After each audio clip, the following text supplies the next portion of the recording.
men are also more likely to do these bad things. Based on what? Could that be based on the propaganda you've been fed? Because you can't have both. And from what I've experienced, because guess what, I'm a woman and I have a woman's brain, doesn't mean I've done all the things that women tend to do, but we are vindictive. We are vengeful.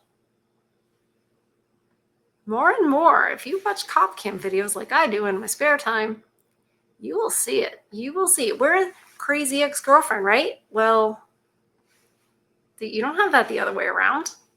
You do in movies and stuff like that, but in reality, sure, there are small exceptions to that, but by and large, that's a lie that they're more likely to do that. No, they do think more positively about their exes. They do wish them well. In divorces, they're much less likely to keep the kids away from the mother as revenge.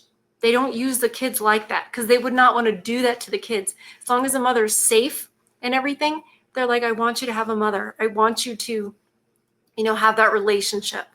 I would never take that from you. At the end of the day, they don't want to take it from her either. No matter how they feel about her personally, it's just not the way they are. It's just not how you guys are. I've seen it. I've experienced it. Like, why do people believe all this garbage instead of their own eyeballs and their own wisdom? But if you have women choosing a bear in the forest that is so far from reality, what can you expect? You can't expect anything. The male loneliness epidemic has almost become a meme at this point. Yeah, because people can laugh at men suffering. But it continues to rear its head in new and surprising ways.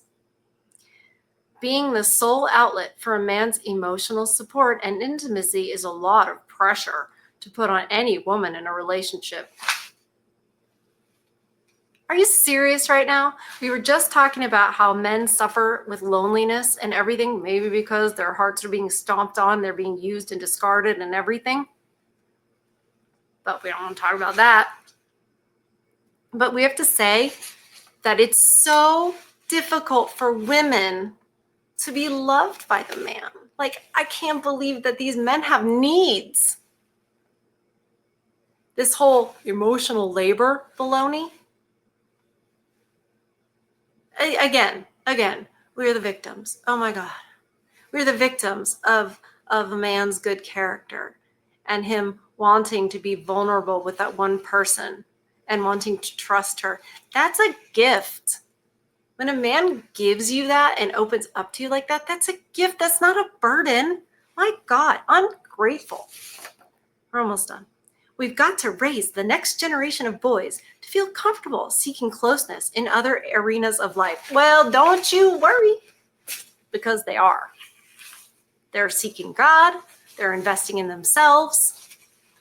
They're trying to have brotherhood in the situations where they can, because men's spaces are gone. But don't worry. Oh, yeah, we've got to raise the next generation. You don't have to raise them. They're being treated in such a way that, yeah, don't worry. They are seeking closeness in other arenas of life. They have to. You've given them no other choice.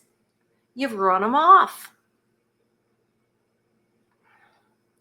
So this article, I'm glad it came out. Once again, just can't give men the credit. We got to find a way that the women are still the victims. And that's still man bad, woman good. And that's why men are like, yeah, we will seek our comfort elsewhere, because we have learned that it's not available and it's not safe. And it's so unbelievably sad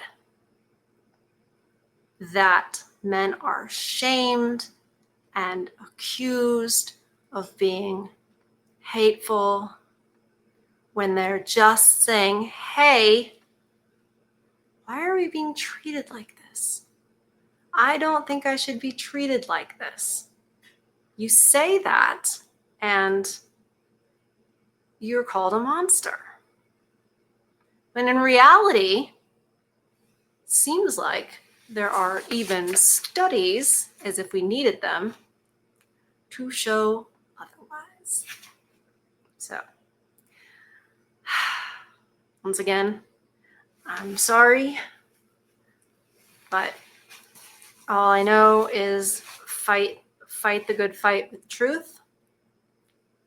And in those opportunities when I can tell men in real life and through this medium that it's not you.